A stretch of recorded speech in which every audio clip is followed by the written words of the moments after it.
Well, my friends, Joe Biden and left-wingers continue to overspend us into oblivion. Biden's budget proposal is nearly $8 trillion, up from the $6.9 trillion he proposed last year.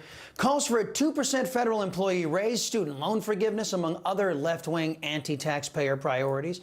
How does Joe Biden propose to pay for all this? Well, with a massive $5.5 trillion tax hike on you taxpayers. For more, let's bring in Florida Congressman Greg Steube. Congressman, good to see you as always. And before we get into all of this, I want to ask you about some breaking news coming across the desk, that your colleague Ken Buck is going to resign next week instead of waiting until his term is up. What does this mean? Are we going to see Speaker Hakeem Jeffries now?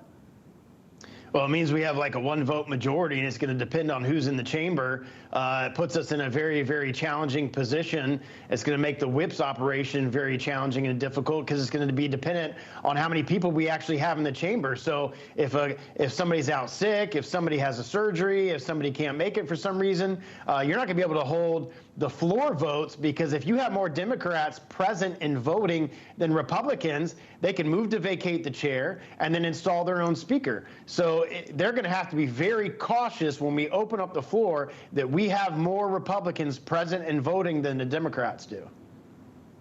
Wow. And that's just scary to me. What is it with these air quotes Republicans who say, you know what, I'm going to forget the promises I made to my voters and I'm just going to quit? What is with that? Well, yeah, and it puts the House obviously in a terrible position, but it puts his district in even a worse position because they'll be unrepresented. So there will be no representative in that district in Colorado until there's a special election, which at this point, that governor, who I think is a Democrat, will likely not set it until November, which will leave that district without a representative until now in November. So it's very difficult for the conference. It's difficult for us to conduct business, and it leaves his district completely unrepresented. Yeah, you know, he says he's leaving because Congress or the House isn't functioning properly. Dysfunctional, he said. You know, I think it's pro-Democrat Republicans who are really dysfunctional. Congressman, on to other things. The GOP is, all they've done since they've been in control of the purse strings is rubber stamp Democrat overspending to pandemic levels. How can any House Republican vote to fund more overspending with $5.5 trillion in Biden proposed increases scheduled? I don't understand how my colleagues, even on my side of the aisle, can vote with every single Democrat to continue to vote these CRs and minibuses and omnibuses and double stacker buses and whatever you want to call them, to put more money on the debt and to spend more money. This last bill that we just passed added $66 billion to discretionary spending.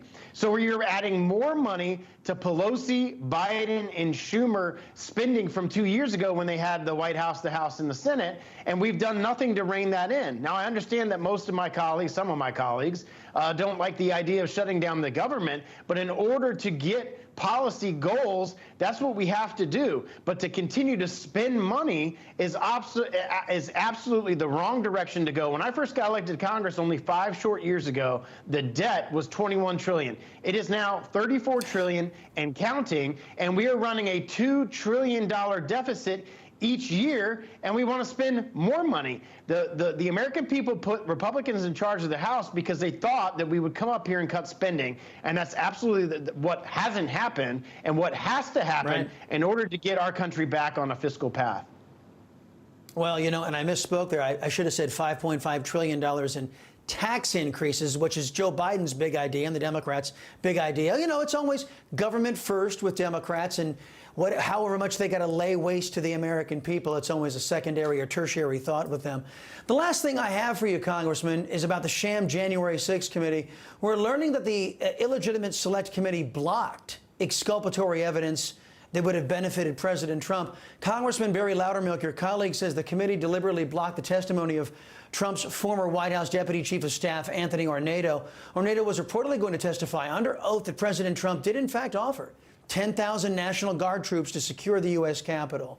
You know, if a Gold Star dad can be arrested and fined $500 and face 90 days in jail for shouting at dear leader, when will Liz Cheney, Adam Kinzinger, and the rest of that January 6th Unselect Committee face accountability for what they're trying to pull on America?